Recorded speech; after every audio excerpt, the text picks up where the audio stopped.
A new voice has come out against Splash Mountain, and it's one of the most surprising voices, one we haven't heard for a while, that of the cast of Princess and the Frog.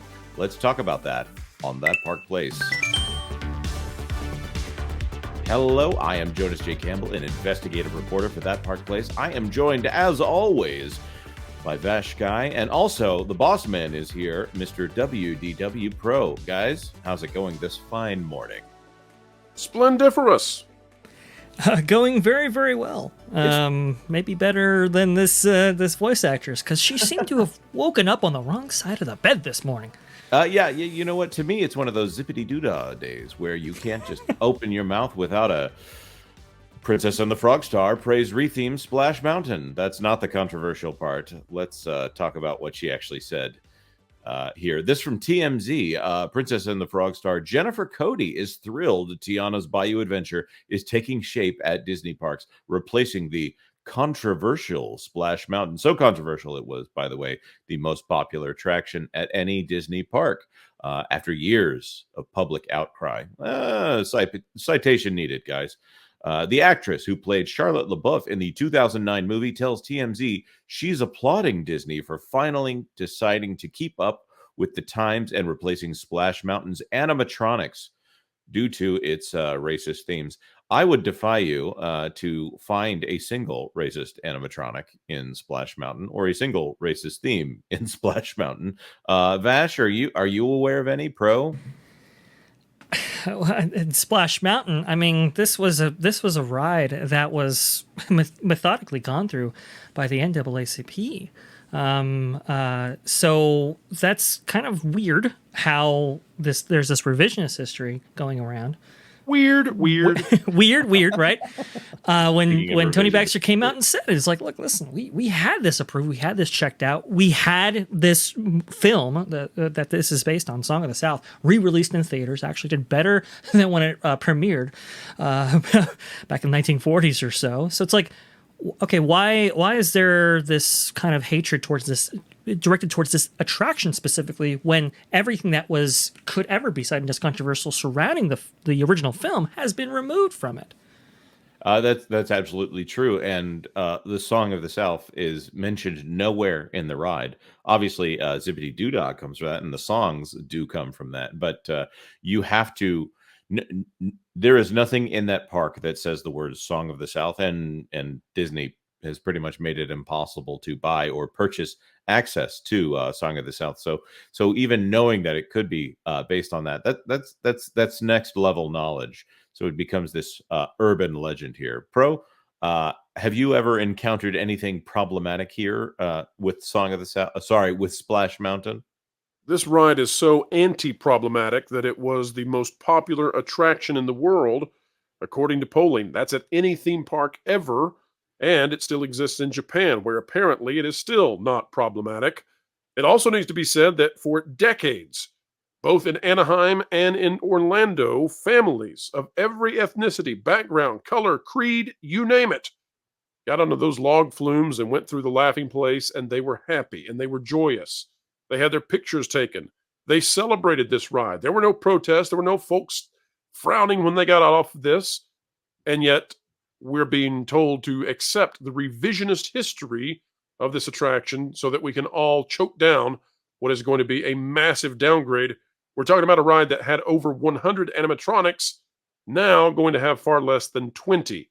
And many of those animatronics used in the finale, so that the rest, very, very sparse. Yeah, I'm particularly worried about how some of those might look. And of course, there is a video on the WDW Pro channel that goes over some of those links. What is this right here? Oh, if you don't know, Splash Mountain, thank you very much for saving us all that time, TMZ, was based on the 1946 film Song of the South, which has been heavily criticized for years for its, I'm going to say alleged, even though they don't say alleged, racist depictions of Southern black men and its portrayal of the antebellum South. Doesn't that mean before?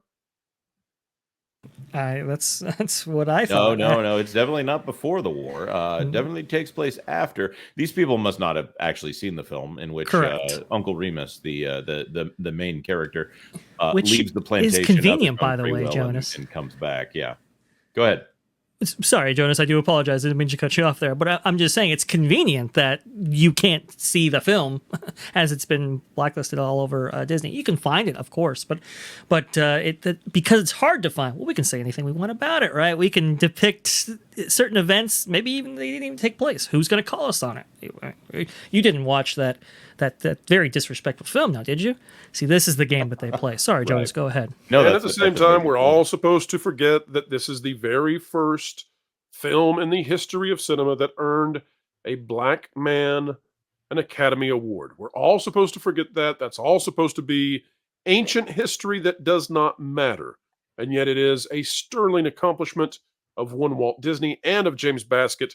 Let's not forget that on my channel, on the WDW Pro channel, we listened to Valerie Stewart. It was one of the most important interviews I ever did last year about March, and gives me great meaning. And it's one of the reasons that we do what we do, even in spite of challenges.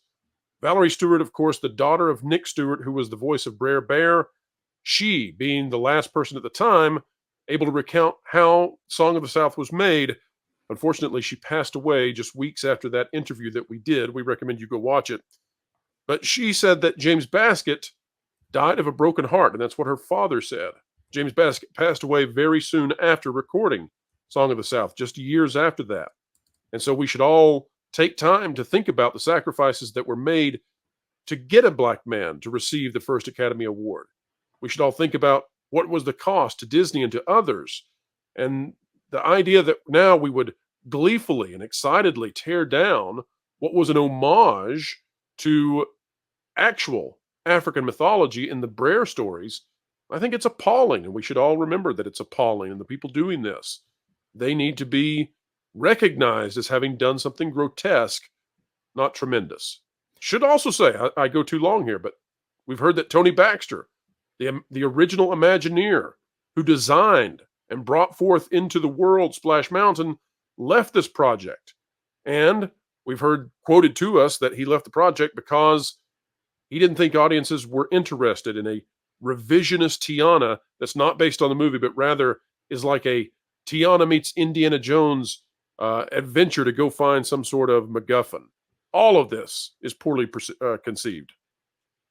The only thing I would add to that is, of course, February 16th was the birthday of James Baskett, who passed away in 1948 at the age of 44. I just think it's ironic that of all the days for this story to hit, it hits so close to the man himself, his actual birthday. A great character, a wise character, teaching little white children great lessons about life and how to take responsibility for your actions and how to face down trouble, which is a fascinating thing here for the Walt Disney Company, because of course, there may be a day when Princess and the Frog comes under the same level of revisionist scrutiny here. It's not a perfect film, Princess, and it's a great film. I'm going to say I love the film. It's a great film, but it is not without problems according to the same kind of standards that Song of the South has. But let's get back into the article here. For that reason, Jennifer tells us it is about time that the hateful and hurtful ride was taken down. Again, the ride itself has very little to do with the actual movie Song of the South, other than featuring the characters and some moments from the animated sequences of the film. There is a video here which we don't need to play of Tiana. It's an animatronic. It's a well-made animatronic. It looks like it's a repurposed Belle animatronic. We don't know if that's the actual case, but she looks a lot like Belle from the Asian parks. Any comment there, guys? Actually, from Disneyland Paris. Ah, okay, Disneyland Paris. Oh, I believe it's Tokyo Disneyland Pro. Maybe I'm incorrect on that one. In fact, I think I am. I was thinking that this was in Disneyland Paris as the Beauty and the Beast ride, but you're right, actually, Vash.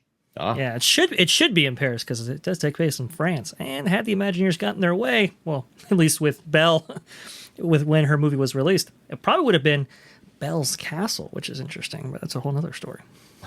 Of course. Pro, I'm just glad you're here on That Park Place today in order to receive that special knowledge. Sorry. Hey, listen, it's very rare that happens, but Vash is exactly right. And so kudos to Vash. His why, knowledge of Disney parks, well, it is tremendous. yes. It's log flume replacement, Tiana's Bayou Adventure. That's funny because there's no replacing the log flumes. It's the same exact ride system. So I really hope that the ride system doesn't hurt anyone because it's the same exact ride system. Tiana's Bayou Adventure will open up at Walt Disney World's Magic Kingdom this summer and later on in the year at California's Disneyland Park. Animatronics for the new attraction are said to be next level, something that delights Jennifer because she thinks the animators from the studio's first Black Princess story weren't appreciated enough. Yeah, I would say that the animators, the 2D animators that worked on Princess and the Frog, I would agree with Jennifer here. I don't see any connection here. I have no idea what this has to do with the animators. It doesn't. I have no idea what animatronic movements have to do with the animators whatsoever. Well, here's the thing. Back with Little Mermaid, they brought back in the animators from the original Little Mermaid in order to get their opinions and to help consult for that film. I'm sorry, that attraction. With this one, have we heard any reference to any of the I'll be honest, staff? Vash. I always think that's just PR nonsense. I'll be real with you.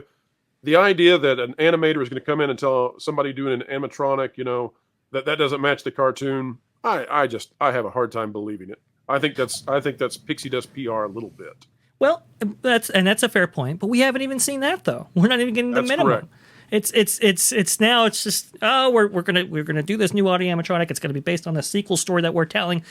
Don't think about the original 2009 film. This is our story. This is our take on the character. This is our interpretation of the events following this movie. And I think I don't know. You're using the IP as a jumping point to tell a completely brand new story that has nothing to do with the original story, that people are going to come in here expecting it. And I think this is why when you describe this to anybody who hears, Princess and the Frog attraction, you go, well, hold on a second. It's Tiana's Bayou Adventure. It's a sequel story. Technically, it's not with any of the characters that you like Ray the Firefly or Dr. Facilier. It's technically an assault dome, food co-op. You just lose people after a while. I think a lot of people are going to go in here losing this as well. I think you're absolutely correct, Vash. And we're going to finish this, and then we're going to bring in a little bit of clarity that you will not find anywhere else on the internet. Continuing on. However, while she's happy Disney's investing in Black stories, she's hoping people on the ride can look past Tiana's Black Princess concept and feel inspired to emulate her strong, courageous, entrepreneurial qualities. You're describing the character, which that's great. All in all, JC, I guess that's Jennifer Cody, has every confidence the new ride will go down a treat for Disney fanatics, hoping it'll even beat out the fan favorite Guardians of the Galaxy ride. Only time will tell, but one thing we know for sure is where Jennifer will be this summer. Guardians of the Galaxy, I do hear it's a great ride, but I know a lot of people who will never ride it because of the spinning mechanic. The thing that we want to add clarity with here is a story out of that park placed by John F. Trent, back from December 14th of 2023. Rumor, the Walt Disney Company created an in-house propaganda position to attack critics of Disney parks attractions like Tiana's Bayou Adventure. This story, Pro, do you want to summarize what the gist of this story is? Well, Jonas, we've seen Disney come out on attack on a number of occasions prior to something coming out that is not of the quality one would anticipate. Who can forget what happened with the Kenobi series and Reva? We've also seen that happen, of course, with Little Mermaid, and this seems to be in that same vein. Now, the defense is going to be to try to get out there and preemptively attack those who would label this ride as being less than Splash Mountain by calling them all kinds of ists, phobes, and everything else under the sun that would disparage them and cause people to be less than enthused to post a negative comment because they don't want to face the brigade of folks shaming them. And I think that's a sad place to be, where an attraction could be handled that way. Of course, that's alleged. It is speculated. It's rumor. We don't know that to be absolutely true, but that is the reporting out of thatparkplace.com. Right. And I will put this quote here, that they're creating an in-house propaganda position whose purpose in part will be to counter the rising criticism towards what they know is increasingly poor creative. The source added, this correlates with the lead up to promotion for Tiana's Bayou Adventure in 2024. And as we just learned, if you're going to do anything in the lead up to the release of Tiana's Bayou Adventure in the park, that timeline just shrunk quite a bit because it used to be late 2024 and now it has been moved up to summer of 2024. And as other videos on this channel have pointed out today, Disney is doing everything in their power to get as much into the parks or into theaters or on ESPN or whatever you want to call it that the Disney company does. They're trying to move up that timeline in order to fight Nelson Peltz in that proxy battle for board seats at the Walt Disney Company. Gentlemen, do you have anything you want to add before we move on? I just think this story is very ironic given its placement in the timeline, because didn't we just learn that Jennifer Cody's character Charlotte is going to be featured in this attraction? It has been confirmed, and then days after we got the confirmation of that, well, I mean, it's kind of rumor, but 99% certainty. Days after that, we have this statement from Jennifer herself saying, get rid of the old racist ride. Let's go ahead and put this new one in. Wasn't that convenient? Yeah. Yep. I think they've got an uphill battle, and there shouldn't be a hill because this is set in the bayou, which means it should have been an entirely different ride. They've got a chicken uphill battle. That's right. All right. Thank you very much, gentlemen, for being here. Of course, to all of you who have stayed to the end of this video, thank you so much for being here. Usually we have a little bit of a different spiel today. We're raising the output of content here on That Park Place to 4 videos a day. We had debated doing 3, but there is so much news to cover, and we've got the resources to do it, so why not go ahead and do it? That being said, we do need your help. We've started up a Patreon in order to help us spread the love around a little bit. We do need your help to keep this site running and also to keep things going. Obviously, AdSense helps, but maybe we've taken that AdSense for granted. So there's a link to our Patreon below, and we'll be sure to give you lots of insider information and scoops there. And of course, peek behind the pixie dust. Yes. And in addition, since we're announcing things, I'd like to let you all know that there'll be a new show on That Park Place, a live stream at noon on Tuesday called Amateur Hour. And it will be featuring a new guest, that Mr. WDW Pro. Who could it be? Oh, wait, it's me. So be there and be square, as I like to say. But if you are the kind of person that you don't have the ability to hit one of those memberships that we've got below, or go over on Patreon and check out what we've got going on over there, you can, of course, help us by liking this video, sharing it out with someone who might be interested in what we're talking about, specifically about Splash Mountain, which one of my favorite rides. And anyways, moving on from there, of course, consider subscribing to That Park Place for all the news that should be fun. Thanks for watching That Park Place News. For more information, consider checking out www.thatparkplace.com. And don't forget to subscribe, share, like, and send this out on your favorite social media accounts.